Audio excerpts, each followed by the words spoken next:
What's it like working on all of these different platforms, including the new digital ones?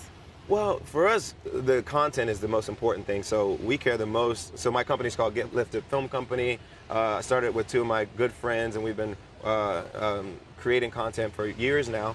And we've been selling it to all kinds of platforms, to HBO, to Netflix, to the networks. And for us, the content is the most important thing. So we focus on working with great writers, working with great directors, working with great actors, and then coming up with great content, and then finding the right home for that content and getting it out to the people.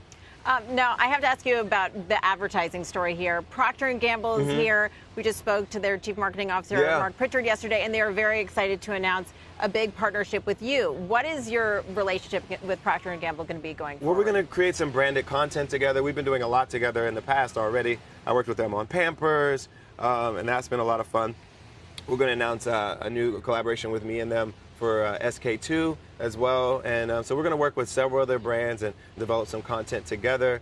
Some of it will be more kind of pro-social messages, some of it will be more product driven, so it'll be really cool. Speaking of social messages, one of the things you're talking about here is your nonprofit focused on helping formerly incarcerated people get into entrepreneurship. Yes. What is that connection, and why are you so focused on entrepreneurship for that community? So we started with an organization called Free America, which was all about addressing this issue of mass incarceration, freeing way more people, changing the laws, changing the way we vote so that we're more mindful of criminal justice reform.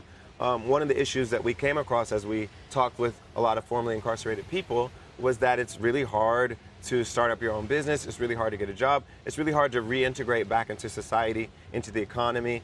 And a lot of entrepreneurs were being stifled by that. And we wanted to give them the opportunity to see their businesses through, see their ideas through, and give them support. So we partnered with Bank of America and with New Profit to give them advice, give them funding, give them access to our networks to help them make the most of their ideas and help them employ people, help them really contribute to society and to their communities. Fantastic. Now, we were just talking before we came on air about social media, and we're talking about Twitter. Your wife, Chrissy Teigen, is here at a Twitter event. She's the mayor today. of Twitter. She's the mayor of Twitter. But you also use Twitter, and you said you really use Twitter particularly when it comes to your social justice issues. And you tweeted about the anti-abortion laws that have gone into effect in several states, including Georgia.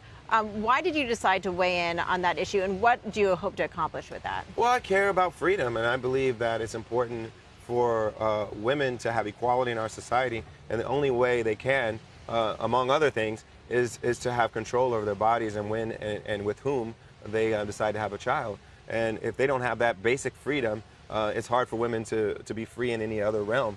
So I care about that issue. I'm proud of the fact my wife and I have two wonderful kids, but it was a choice that we made together.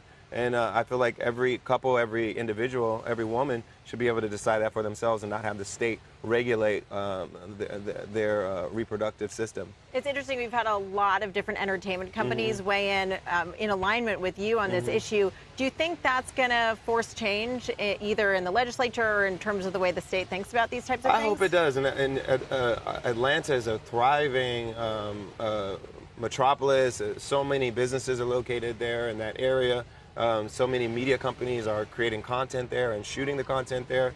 And I think a lot of them are putting pressure on the governor to say you all need to reconsider where you're going, taking the state backwards when you could be, they've always claimed to be the new South and be kind of on the forefront of all these great businesses and great technologies and all these other things. But you can't move the state backwards in that area and expect to continue to be considered a place of, the new South and modernity and progressiveness.